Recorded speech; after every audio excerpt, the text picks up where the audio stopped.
Good morning students. Today's class for class 10 chapter 1 है real numbers. ठीक है, इसमें जो है आज हम बात करेंगे एक्सरसाइज 1.1 पे। 1.1 के क्वेश्चंस करने से पहले इसके जो इंट्रोडक्टरी है वो सबसे पहले 10th क्लास में जो हम बताते हैं वो बताते हैं यूक्लिड डिवीजन लेमा। 3 वर्ड है ये, यूक्लिड डिवीजन लेमा। यूक्लिड क्या है? यूक्लिड एक मैथमेटिशियन का नाम है। लास्ट ईयर आपने 9th क्लास में चैप्टर 5 में पूरे इसके बारे में रीड कर रखा है। डिवीजन मतलब डिवीजन से रिलेटेड है।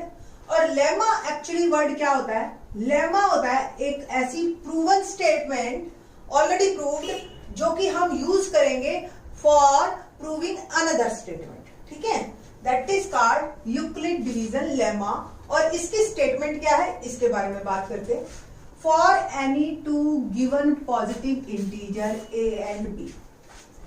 इसमें एक और बात है कि a is greater than b, और a को हम डिवाइड करेंगे b से। तो स्टेटमेंट फिर से एक बार बोल रही हूं मैं। For any two given positive integer a and b there exist unique whole number q and r। कि एक ऐसा नंबर आपको मिलेगा q, ठीक है, और फिर r डिवाइड करने पे such that a is equal to b q plus r। ठीक है, इसको आपने 6th-7th क्लास में भी स्टेटमेंट पढ़ रखी है। अगर a डिविडेंड है, b डिवाइजर है, q quotient and r is remainder, तो ये रिलेशनशिप आपने ऐसे पढ़ रखा है पहले ही। Dividend equal to divisor into quotient plus remainder. ठीक है, रिमाइंडर पे यहाँ कंडीशन होती है, ये भी आप लोगों ने पढ़ रखा है कि रिमाइंडर या तो 0 होगा या 0 से बड़ा होगा, बट 20 से छोटा होगा। आज की डेट में जो आपने कुछ नया नहीं सीखा, सिर्फ इसकी स्टेटमेंट को लिखना सीखा है एक प्रॉपर वे में, जो आज तक आप इस तरीके से लिखे आते हैं।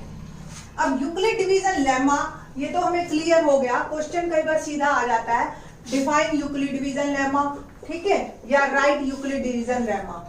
अब इसका जो यूज है वो किस तरीके से है, सिंपल मैं एक एग्जांपल लेके बता रही हूँ। 12 एंड 16 नॉर्मल पहले मैं डिवाइड ही करती हूँ और फिर इसको लिखते हैं कि किस तरह से यूक्लिड डिवीजन लेमा में लिखना है। a और ये b, तो a बड़ा है b से, तो what about a is 16, b is 12। a मैंने 16 लिया, b लिया 12। ओके, 12 और 16 मैंने अब डिवाइड किया इसको, तो क्या बच गया? 4। ठीक, simple. 16 can be written as 12 into 1 plus 4। ये आपका यूक्लिड डिवीजन लेमा के थ्रू जो ये हमने फॉर्म सीखी थी, ये। अब क्वेश्चन क्या है? Find HCF of 12 and 16 by Euclid division algorithm. ये इसके बारे में हम बाद में बताएंगे। पहले हम वो तरीका बताते हैं जो आप लोग ऑलरेडी करते आ रहे हो HCF निकालने का, 12 और 16 बाय डिवीजन मेथड। आप क्या करते हैं इसमें, 12 जो बड़ा है उसको एक बार अंदर रख के 12 से डिवाइड करते हैं। रिमाइंडर जो भी आता है, जो डिवाइजर है हमारा, उसको फिर डिविडेंड बना देते हैं इन द नेक्स्ट स्टेप, और फिर डिवाइड करते हैं। अगर जब तक रिमाइंडर 0 नहीं आता, सेम प्रोसीजर को हम फॉलो करते हैं। जिस पे 0 आ गया उस टाइम पे जो डिवाइजर है दैट इज आवर HCF, वो हमारा HCF बन जाता है। ठीक है ना, यही है यूक्लिड डिवीजन लेमा। सिर्फ the way of writing is quite change. किस तरीके से है? पहले आपने ये एक स्टेटमेंट लिखी फॉर दिस, नेक्स्ट स्टेप में आपका ये जो 12 है यही डिविडेंड बन गया, और जो डिवाइजर है, ये रिमाइंडर है, वो डिवाइजर बन गया। 4 3 12 प्लस 0। जैसे ही रिमाइंडर 0 आया, वैसे ही जो डिवाइजर है वो HCF बन गया। मतलब आपने अब 10th क्लास में 1.1 एक्सरसाइज में जब HCF निकालना है बाय यूक्लिड डिवीजन लेमा, वो इस तरीके से लिखना है। चाहे आप डिवीजन मेथड करके दिखा दीजिए, करना तो पड़ेगा ही आपको, और फिर राइट डाउन ऐसे करना है आप। इसी को ही हम यूक्लिड डिवीजन एल्गोरिथम कहते हैं। एल्गोरिथम वर्ड जो आपको आया ये नया, ये एल्गोरिथम आपने कंप्यूटर साइंस में पढ़ रखा होगा। एल्गोरिथम का क्या मतलब है? Algorithm is the process, step by step process, चाहे वो चाय बनाने का ही हो। ठीक है ना, तो वो ये that is called algorithm. Euclid division algorithm यानी कि यूक्लिड डिवीजन लेमा पे बेस्ड जो आपका एल्गोरिथम है, किस लिए? एल्गोरिथम तो प्रोसेस है, किस चीज का प्रोसेस है ये तो बताना पड़ेगा ना आपको। To obtain HCF of two positive integer C and D। हमने अब दो नंबर ले लिए C एंड D, C बड़ा है D से, ये हमने पहले ही कह के चल रहे हैं। तो HCF निकालने का ये प्रोसेस है। First step, apply Euclid division lemma to C and D, so we find a whole number Q and R such that C is equal to DQ plus R। अब C और D आपने 12 और 16 assume कर लिया, same process है, चल रहा है। नेक्स्ट, इफ R इज 0, अगर यहीं पे ही R 0 आ गया तो आपका सिंपल D ही HCF हो गया।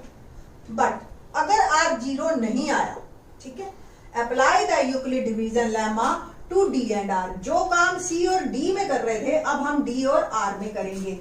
ये D था और ये R है, ये D और R में सेम प्रोसीजर चल रहा है, ये D और ये R, ठीक है, पहले स्टेप का। फिर से यही कंटिन्यू प्रोसेस चलता रहेगा जब तक रिमाइंडर 0 नहीं आ जाता, ठीक है। तो इस तरीके से आप HCF निकालेंगे। एक पहले एग्जांपल लेते हैं, फिर एक्सरसाइज के क्वेश्चन लेंगे इससे रिलेटेड। एग्जांपल आपको अच्छी तरह से समझ आ गया तो I think so there is no need to do all the question of exercise. तो आप लोग बड़े आराम से निकाल लेंगे क्वेश्चंस। तो पहला एक क्वेश्चन लेते हैं, एग्जांपल है हमारी एनसीईआरटी में, by Euclid division algorithm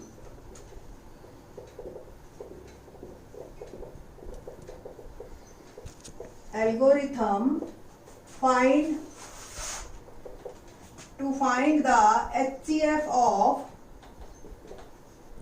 4052 and 12576, ठीक है। सिंपल सी बात है। पहला स्टेप, पहले मैं डिवीजन से करूंगी फिर यूक्लिड से इसको ही सेम को लिख देंगे। तो 12576 और 405 किससे मल्टीप्लाई करें? 3 से कर दें, तो 3 से कर रही हूं मैं, 3 2 जा 6, ठीक है, 3 5 जा 15, पूरा आ जाएगा 0 है इसलिए, 3 4 जा 12, ओके। नाउ सबट्रैक्टेड, 7 में से 5 गया 2 एंड 5 में से 1 गया 4 एंड अब क्या हो गया? रिमाइंडर 0 नहीं आया तो सेम प्रोसीजर चलेगा। अब ये रिमाइंडर आपका डिवाइजर बन गया और जो ये डिवाइजर था वो डिविडेंड बन गया, ठीक है। और यूक्लिड फॉर्म में इसको कैसे लिखेंगे? 12576 dividend equal to 4056 into 3 plus 420। I think so आपको क्लियर हो रहा होगा अब कैसे लिखना है, ठीक है। अब क्योंकि रिमाइंडर 0 नहीं आया तो ये यहां आ जाएगा और ये यहां आ जाएगा, ठीक है। अब हम इसको फिर से मल्टीप्लाई करेंगे, किससे जाएगा? 4 9 जा 36 होता है। देखिए वैसे तो पूरा 10 से ही जा रहा है बट 10 से तो जाएगा नहीं, 1 से अगर चला जाता तो डिवाइड ही होने की जरूरत नहीं थी, फिर ये रिमाइंडर आपका इससे कम ना होता। तो 9 से जाएगा ये, ओके। 9 0 0, 9 2 जा 18 1, 9 4 जा 36 एंड 1 37। नाउ सबट्रैक्टेड, 2 15 में से 8 गया 7, 9 में से 7 गया 2, 272 हमारा रिमाइंडर आया। अभी भी 0 नहीं है, इसको पहले यूक्लिड फॉर्म में लिखती हूं मैं, 420 इंटू 9 प्लस 272, ठीक है। अब 420 इधर आ जाएगा और 272 इधर आ जाएगा इंटू 420। अब आपको तो दिख ही रहा है कि 2 से मल्टीप्लाई नहीं होगा, ओनली सिंगल नंबर से होएगा 272। सब्ट्रैक्ट करते हैं, 10 में से 2 गया 8, 11 में से 7 गया 4 और ये आ गया 1, ठीक। और फिर 272 एक बार फिर से, ठीक है ना। फिर से 1 से करते हैं, 148, इसको एक बार को फिर से लिख लेते हैं, 272 1 प्लस 148 और 272 148 इंटू 1, 12 में से 8 गया 4, 6 में से 4 गया 2 और 124, 148 वंस अगेन 1 जा 124। सब्ट्रैक्ट कीजिए, 8 में से 4 गया 4, 4 में से 2 गया 2, 124, ठीक है। अब 24 को किससे करूं? 5 से कर दूं, 5 2 और ये 12, 5 2 ज़ा 10 और 2 12, 4 बच गया और ये 24 एंड 4 6 ज़ा 24। अल्टीमेटली यहाँ पे आपका 0 आ गया। ठीक है, तो इसको एक बार यूक्लिड से लिखते हैं हम। 148 इंटू ये यहाँ पे थे हम, इंटू 1 प्लस 124, फिर 148 इस साइड आ गया आपका, और ये बन गया 124 इंटू 1 प्लस 24, फिर 124 इधर और 24 इधर इंटू 5 प्लस रिमाइंडर बचा 4। नेक्स्ट अब 24 इधर और 4 इधर, 4 इंटू 6 प्लस 0। जैसे ही यहां 0 आया ये बन गया आपका HCF। तो अच्छा एग्जांपल था, दैट्स व्हाई मैंने ये कंसीडर किया और आपको जो है क्लियर हो गया कि HCF है। इसी पे बेस्ड हम 1.1 के तीनों ही क्वेश्चंस, तो क्वेश्चन नंबर 1 के जो तीनों पार्ट हैं जिसपे अब हम यूक्लिड डिवीजन लेमा अप्लाई करेंगे, बिल्कुल सेम एग्जांपल की तरह ही है। इन द नेक्स्ट वीडियो देखते हैं कि किस तरह से वो क्वेश्चंस होंगे। ठीक है, बाकी के क्वेश्चंस आप नेक्स्ट वीडियो में देखिए। थैंक्स।